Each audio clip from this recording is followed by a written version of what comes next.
आप देख रहे हैं जी सलाम। अजीम इत्तेहाद की तौसी को लेकर के आंध्रा सीएम चंद्रबाबू नायडू मगरिबी बंगाल पहुंचे हुए हैं, जहां पर उन्होंने रियासत की सीएम और टीएमसी लीडर ममता बनर्जी से मुलाकात की है। इस मौके पर नायडू ने मुल्क में मरकजी हुकूमत की जानिब से आईन मुखालिफ कामों का मुद्दा भी उठाया। वाज़ेह है कि एनडीए से अलग होने के बाद चंद्रबाबू नायडू लगातार बीजेपी हुकूमत के खिलाफ मुहिम भी चला रहे हैं, जिसका मकसद आम इंतखाबात 2019 में बीजेपी के खिलाफ एक अजीम इत्तेहाद तैयार करना है। इससे पहले ये काम तेलंगाना सीएम चंद्रशेखर राव भी कर चुके हैं, लेकिन वो रियासती जमात को एक साथ लाना चाहते थे। लेकिन चंद्रबाबू नायडू मुल्कगीर पैमाने पर एक अजीम इत्तेहाद बनाना चाहते हैं, जिसमें कि सभी अपोजिशन जमातों के लीडरान मिलकर मौजूदा हालात पर बातचीत कर रहे हैं। इसी कड़ी में नायडू आज मगरिबी बंगाल पहुंचे और उन्होंने ममता बनर्जी से लंबी बातचीत की। और ये बराह रास्त तस्वीरें हम आपको दिखा रहे हैं कोलकाता से, जहां पर मुलाकात के बाद चंद्रबाबू नायडू अब रवाना हो रहे हैं। सीएम ममता बनर्जी उन्हें विदा करने के लिए अपने सीएम हाउस से बाहर मौजूद हैं। तो ये तस्वीर आप देख रहे हैं, ये बराह रास्त नशर की जा रही है कोलकाता से। ममता बनर्जी से आज आंध्रा सीएम चंद्रबाबू नायडू की मुलाकात। अजीम इत्तेहाद को लेकर चंद्रबाबू नायडू अलग अलग रियासतों का दौरा कर रहे हैं और वहां के लीडरान से मुलाकात कर रहे हैं। तो ये तस्वीरें आप देख रहे हैं, ममता बनर्जी से चंद्रबाबू नायडू की मुलाकात।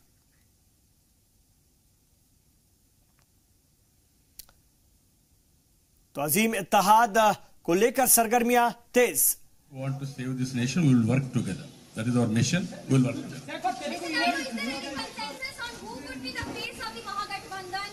There are so many political parties and all leaders. Everybody will be the face of this Mahagathbandhan. Are you happy? No. No, all these things we are going to discuss. I made it very clear. We are in touch with Mayawati ji. तो लगातार 4 साल से भी चल रहा है।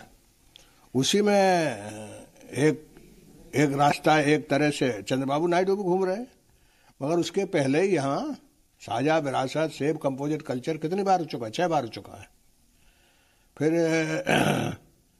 पूरे देश भर में हम लोगों की कई रैली भी हुई। तो अपोजिशन की एकता का काम तो निरंतर जारी है। उसी क्रम में चंद्रबाबू नायडू गए हैं, वहाँ बात कर रहे हैं। यदि भारत को बचाना है, देश के संविधान को बचाना है, देश के जो वादे हैं उनको छोड़ करके सब तरह के संविधान के खिलाफ जो काम चल रहा है, यदि उसको और सारी कुर्बानियों को बचाना है।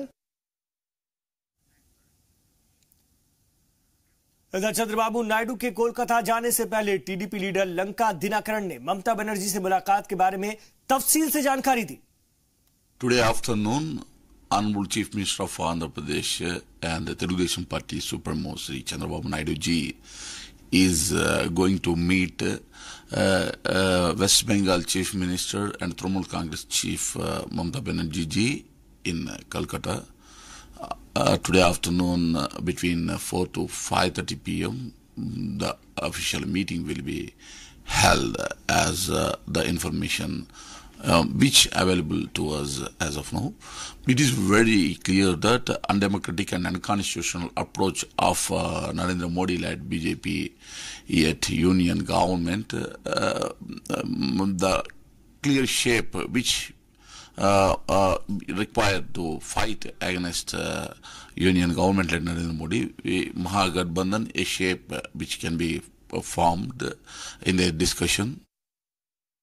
और चंद्रशेखर राव की क़यादत वाली टीआरएस ने एक बार फिर अलग तेलंगाना की तश्कील के वक्त जो मुद्दे उठ रहे थे उसको लेकर के मुखालफिन पर निशाना साधना शुरू किया है। और इसमें सबसे बड़े निशाने पर हैं आंध्रा के सीएम चंद्रबाबू नायडू।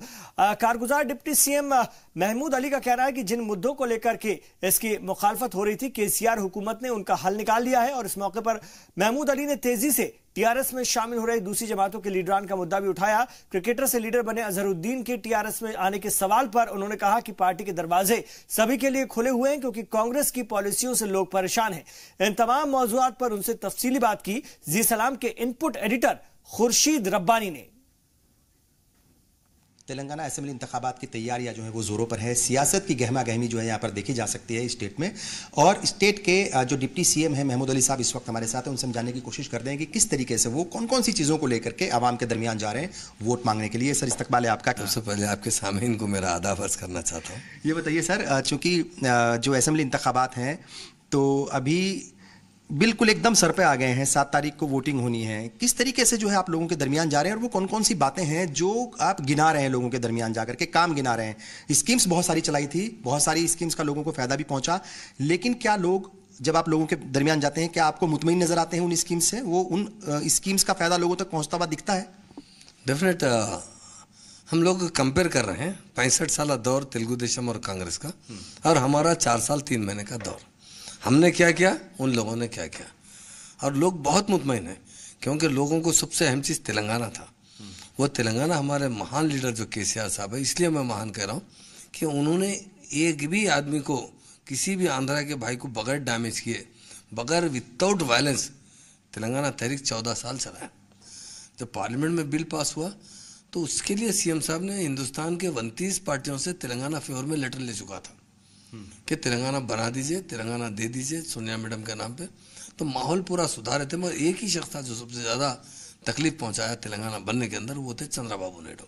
उसके बाद जो डेवलपमेंट तेलंगाना में आया वो बताना चाह रहा हूँ। 4.25 साल में जो हुआ, 4 साल 3 महीने के अंदर, बिल्कुल जो आप 4.25 साल गिना रहे हैं, 4 साल 3 महीने गिना रहे हैं और वर्सेस 65 साल, ठीक वैसे ही प्राइम मिनिस्टर नरेंद्र मोदी भी गिना रहे हैं कि मेरे जो है वो तकरीबन 4 साल हैं या 4.5 साल हैं, मोदी हुकूमत कह रहे हैं, मोदी जो है वो कह रहे हैं, और जो कांग्रेस है वो 40 साल 50 साल या 70 साल की उनकी हुकूमत थी। तो ठीक उसी लाइन पे आप भी चल रहे हैं। और एक मेरा सवाल ये है कि डेवलपमेंट की बात होती है, आप डेवलपमेंट की बात कर रहे हैं, डेवलपमेंट को लेकर के ही वोट मांग रहे हैं, आवाम के दरमियान जा रहे हैं, लेकिन इसी वक्त पर जो है वो कुछ मजहबी जज्बाती और जो है वो अलग तरह की सियासत भी मुल्क में देखने को मिल रही है। उसका असर तो यहाँ नहीं देखने को मिलेगा? देखिए साहब, यहाँ पर कोई मजहबी सियासी नहीं है। मोदी साहब जो कह रहे हैं, उन्होंने भाषण, भड़काऊ भाषण भी देते हैं, उनके साथ जो भी हुआ वो मजहबी बुनियाद पर चल रहे हैं। हमारी पार्टी डेवलपमेंट बुनियाद पर चले। टोटल अगर हिंदुस्तान में सेकुलरिज्म नजर आएगा तो आपको इस हमारी तेलंगाना स्टेट में नजर आएगा, जो प्यार और मोहब्बत, गंगा जमुना तहजीब, आपस में हिंदू मुस्लिम भाइयों का मेल मिलाप। क्योंकि तेलंगाना बनने से पहले हैदराबाद हमेशा फिसादात का गड्ढा बना हुआ था। ये बताइए पार्टी में कितना करंट है और जो आपके वर्कर्स हैं उसमें कितना करंट है? क्योंकि आपके खिलाफ जो है वो एक बड़ा महाज बन चुका है, कांग्रेस, तेलुगु देशम पार्टियां और कई छोटी छोटी पार्टियां आ गई हैं, उधर बीजेपी भी मजबूत हो रही है। तो ये जो करंट है, क्या ये मजबूत जो है वो बना रहेगा, उतना ही करंट इसमें रहेगा या कुछ कमी आई है? मैं बताऊंगा, हमारे पास 440 वोल्ट का करंट है। अच्छा। और बहुत तेज हमारी गाड़ी, कार है जो 100 की स्पीड से भाग रही है। ये साइकिल वाइकिल सब पीछे हो चुकी है, हाथ वाथ सब पीछे हो चुका है। बहुत पब्लिक में रिस्पांस अगर किसी पार्टी का है तो वो टीआरएस, ये महाकुटुंबी से कुछ होने वाला नहीं है। लोग समझ रहे हैं कुटुंबी, तो पब्लिक तो बता रही है महाकुटुंबी कहाँ है, कचरा कुटुंबी है। जो तेलंगाना के मुखालफिन है वो आज तेलंगाना की बात कर रहे हैं, तेलंगाना में घुसना चाह रहे हैं। और चंद्रबाबू नायडू को लोग अच्छी तरह वाकिफ है। हमारा जो कालेश्वरम प्रोजेक्ट है उसकी मंजूरी के लिए जब प्राइम मिनिस्टर से दरखास्त की गई, 16 लेटर चंद्रबाबू नायडू ने लिखा कि इसको मंजूरी मना दी जाए। आज उस प्रोजेक्ट का काम शुरू हो चुका है और 1 लाख करोड़ का प्रोजेक्ट है। वो प्रोजेक्ट शुरू होने पर हम 40 लाख एकड़ को पानी दे सकते हैं, वेटलैंड बना सकते हैं। तो आज आवाम सब, आजकल पहला ज़माना नहीं है, आज तो बहुत एडवांस हो चुकी है आवाम। आजकल सोशल मीडिया आ गया है, हर चीज के अंदर सारी चीजें आ गई। ये बताइए, तोड़ फोड़ भी आप लोग जो है वो मचा रहे हैं दूसरी पार्टियों के अंदर, और दूसरी पार्टी के लोग आपकी पार्टी में शामिल हो रहे हैं, और अजहरुद्दीन का नाम भी चल रहा है कि शायद वो भी शामिल हो सकते हैं। तो क्या अपडेट है इसमें, कौन कौन लोग शामिल हुए अभी तक और क्या अजहरुद्दीन आएंगे? हम लोग की पार्टी तोड़फोड़ नहीं है, प्यार की पार्टी है, मिलन पार्टी है। हम सब सियासी तोड़फोड़ है? नहीं, सियासी भी नहीं है। अब जो लोग अपनी पार्टी से बेजार हो चुके हैं, जब हमारा डेवलपमेंट देख रहे हैं, जब 2 लीडर हमारे पास अभी 2 दिन पहले आए, जो माइनॉरिटी कमीशन चेयरमैन आबिद रसूल खां और खलीकुर रहमान साहब, जो इनके बहन भाई साहब है अजहरुद्दीन के, दोनों ने अपनी स्पीच में कहा कि हम 34 साल से कांग्रेस में रह के बेजार हो चुके थे। कांग्रेस पार्टी एक करप्टेड पार्टी है, जिसके पास पैसा है वो सीट लो। आप देख रहे हैं, मैं नहीं कह रहा हूँ, ये अखबारों में देख रहे हैं लोग, उनके कार्तिक रेड्डी की वजह से लोग जो सीनियर कांग्रेस के लीडर बयान दे रहे हैं कि पैसे मांग रहे हैं टिकट देने के लिए। तो वो जो उनकी जो पॉलिटिकल लाइफ है वो उनको बर्दाश्त नहीं कर रहे हैं कि ये क्या पार्टी है भाई। तो अजहरुद्दीन आएंगे, चूंकि कल आपकी बड़ी लंबी चौड़ी बातचीत हुई, खाना एक साथ खा रहे थे किसी फंक्शन में आप बैठ करके। अच्छा, आप फॉलो कर लिए? बोलिए। मेरे से बातचीत हुई है, ऐसा कुछ पॉलिटिकल बातचीत नहीं हुई, और हम लोग कभी भी किसी बेमौके किसी से बात नहीं करते। अगर वो तो आना चाहते हैं तो दरवाजा खुला है हमारे लिए। ऐसी बात। हमसे बात की बहुत बहुत शुक्रिया। तो ये थे महमूद साहब। इनको बहुत उम्मीद है कि जो काम इनकी हुकूमत ने किए हैं, जो चीफ मिनिस्टर ने किए हैं, और या डिप्टी सीएम रहते हुए, या जो पूरी कैबिनेट है जो काम किए हैं, वो काम का असर जो है वो ज़मीन तक पहुंचा है, आम लोगों तक पहुंचा है। और अब लोग जो हैं अपने प्यार से इनकी पार्टी को ज़रूर नवाजेंगे, और इन्हीं ही की पार्टी की जो है वो जीत तेलंगाना में जरूर होगी। कैमरा पर्सन समीर के साथ खुर्शीद रब्बानी, जी मीडिया, हैदराबाद। इधर कर्नाटक के गन्ना किसानों ने अपने बकाये को लेकर मुजाहरा तेज कर दिया है और इस मौके पर उन्होंने गन्ने की कीमत तय करने की भी मांग की है। हुकूमतों के लाख दावों के बावजूद किसानों की परेशानियां दूर होने का नाम नहीं ले रही है। रियासत की अपोजिशन जमात ने मुजाहिरीन किसानों के हक में उतर करके मोर्चा संभाल लिया है। साबिक सीएम बीएस येदियुरप्पा ने कहा है कि वो इस मुतालबे को सरमाई इजलास में जोर शोर से उठाएंगे और इस मौके पर उन्होंने रियासत की इत्तेहादी हुकूमत पर भी जमकर निशाना साधा है। There is a subtle issues here. See, there is a agreement between the growers and the sugar factory, rate and everything. Only basis on that they have to supply the idu. Unfortunately, what is happening in Belgaum area, very best sugar growing area. Only sugar rate has fallen down. That is the reason why they could not able to discharge. Registration. Is there any mistake in it? Being an opposition party, we can't keep quite seeing all these things. From last 6 months, he has gone telling that he is going to waive off the central nationalized bank loan. So far, they have not taken any serious decision, and more than 200 people have already suicide has been happened. So such things going on every day. That CM is giving such an irresponsible statement. For that we can't tolerate. Definitely for this type of hesitations, Bharatiya Janata Party is going to support, and also we are going to participate in next assembly session at Belgaum. More than lakh people will gather, and about farmers' issue we will take it up very seriously. दूसरी जानिब कुदरती आफात से परेशान किसानों की नकले मकानी रोकने के लिए इंतजामिया मुस्तैद हो गई है। वजह कि पहले बारिश और फिर खुश्क साली से परेशान किसान नकले मकानी करने को मजबूर हैं, लेकिन मकामी इंतजामिया ने मनरेगा का काम शुरू कराकर ऐसे किसानों को काम मुहैया कराना शुरू किया है, जिससे उन्होंने हर रोज 250 रुपए का काम मिलने लगा है। इसके बाद किसानों ने भी इत्मीनान का इजहार किया है। Now itself, out of 7 taluks, 6 taluks were declared as drought affected by the state government.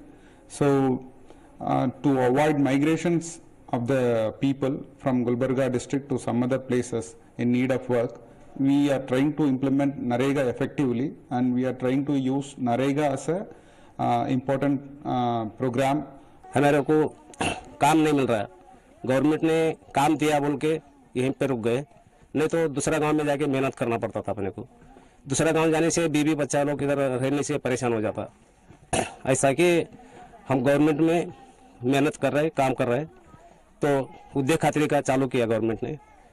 उसकी वजह से तो 250 रुपये दे रहे पेमेंट, अब उतना में हमारे को नहीं पेड़ पड़ता, तो इससे ज़्यादा भी बढ़ा के देंगे तो फिर भी अच्छा है। मेहनत कर रहे हम, मेहनत करके खा रहे, तो मेहनत नहीं करेंगे तो बात अलग है। हम गरीब आदमी है, मेहनत करके खा रहे हैं, तो दूसरा गांव ऐसा जाना बोल के सोच रहे थे, गवर्नमेंट ने काम दिलाया इधर उदय खातरी में, तो इधर रुक गए। अच्छा, हाँ, अभी बारिश नहीं है क्या है? अभी तो बारिश नहीं है बोल के दूसरे जगह में काम नहीं मिल रहा अपने को, किधर भी खेती में काम करेंगे तो काम नहीं मिल रहा, तो कैसा पेट भरेंगे बोल के ऐसा काम कर रहे इधर आके। अच्छा, अभी सरकार ने आपको काम दिया, कैसा लग रहा है? तो अच्छा लग रहा है सर।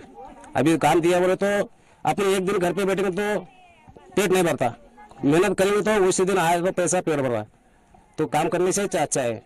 हमारे गांव में इस साल पानी नहीं आया, क्या नहीं आया, बरगल पड़े और हम ना उद्योग खातरी लगे। हम भी गरीब लोग हैं, हमारे क्या खेत बाड़ी कुछ नहीं, कर खाने वाले हैं। जब राबेंगे जब हम खाएंगे, हमारा पेट भरेगा, तो राबे ने तो हमें भूखे सोना पड़ते। हमारा कुछ भी नहीं है और काम नहीं है, इसके असर हम बम्बई पुणे जाने वाले हत्ते कि आपको बोले सरकार काम चालू है, उद्योग खातरी इधर ही करो, जाओ नको, ऐसा बोले के असर हमें आई। ये काम लगे सो बहुत अच्छा है, हम ना 250 पगार देते रोज, फिर ये काम चालू रखना, हम ना पानी आए बरगल पड़े, 1 साल काम होना, हम ना नहीं काम रहा तो फिर हम भूखे मर जाएंगे। कमाने वाले कोई नहीं हमारे घर में, 2 जने हैं, हमारे बच्चे हैं छोटे छोटे हैं, पानी नहीं क्या नहीं, खेत में काम करना का तो खेत में काम नहीं क्या, ये साल क्या तोड़ नहीं क्या नहीं, कहीं पे खाना है। ये काम इसको हाई करने में बम्बई पुणे गए नहीं, हम यहाँ आज काम करने लगे। ये काम हम ना ऐसा 1 साल भर होना काम। कर्नाटक में उर्दू अकादमी का महानामा अखबार खबरनामा का रस्म इजरा अमल में आया है। देखिए हमारी ये खास रिपोर्ट। वजीर बराए अक़लियती उमूर ज़मीर अहमद खान और रियासती उर्दू अकेडमी के चेयरमैन मुबीन मुनव्वर ने खबरनामा का रस्म इजरा किया। सालों से बंद खबरनामा को दोबारा शुरू करने पर पूरे उर्दू शोबे में खुशी की लहर देखी जा रही है।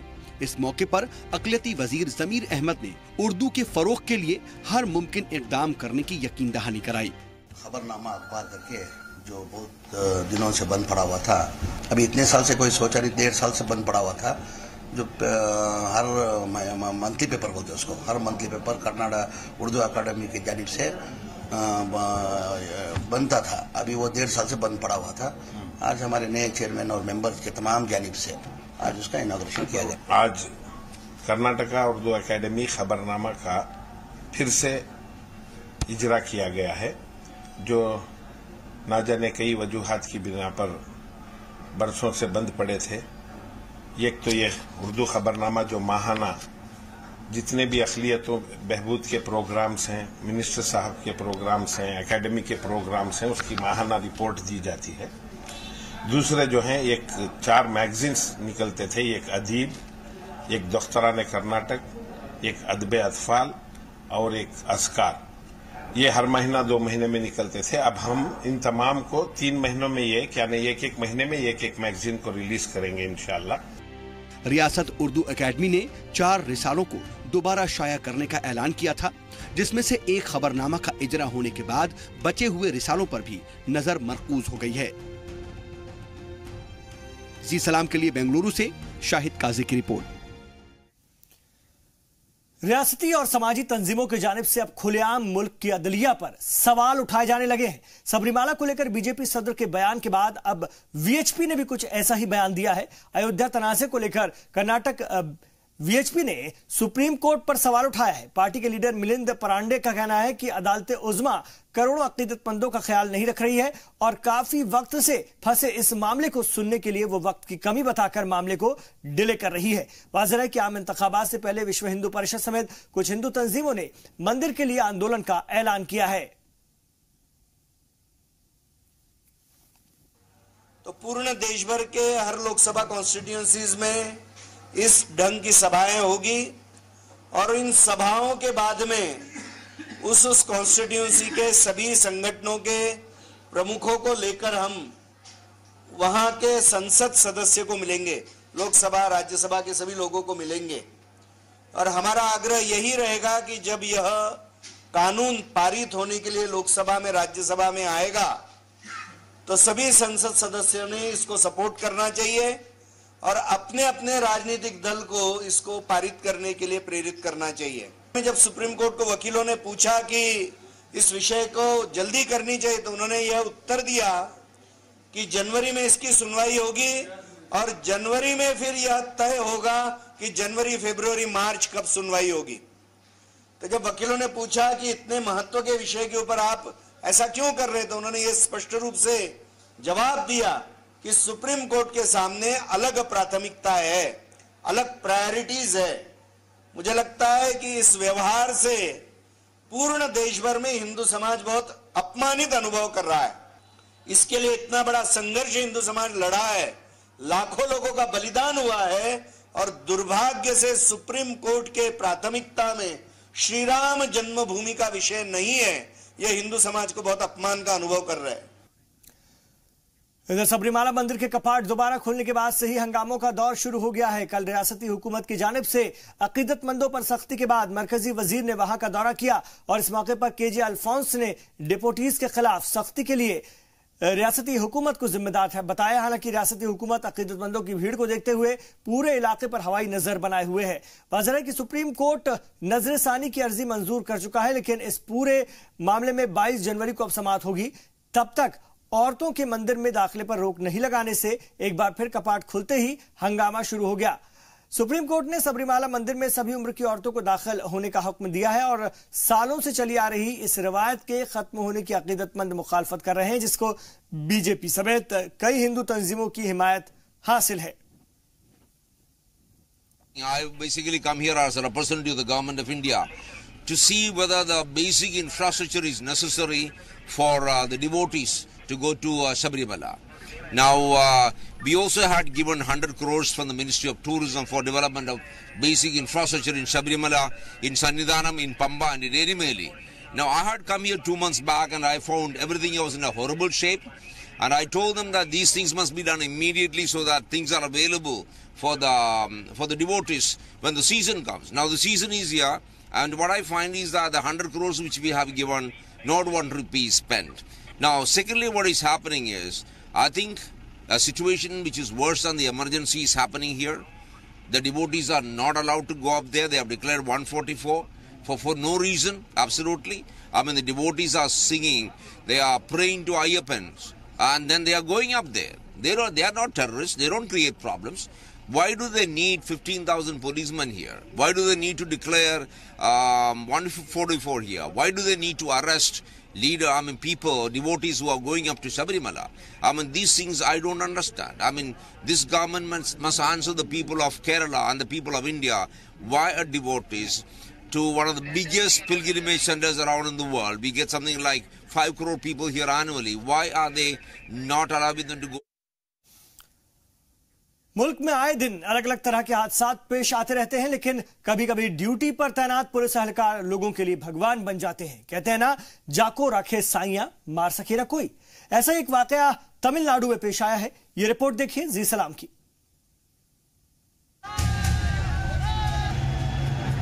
बार बार हिदायत के बावजूद मुसाफिर लापरवाही से बाज नहीं आते।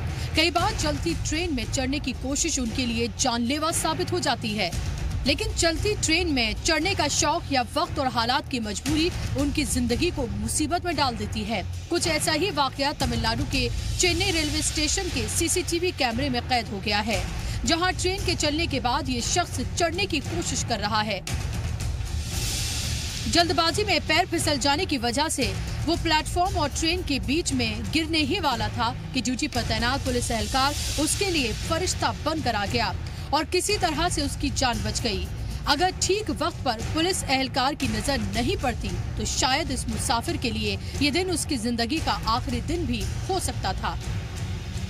तस्वीरों में साफ नजर आ रहा है कि मुसाफिर चलती ट्रेन में चढ़ने की पुरजोर कोशिश में लगा है। इसी दौरान उसका पैर फिसलता है और वो ट्रेन के नीचे जाते जाते बच जाता है।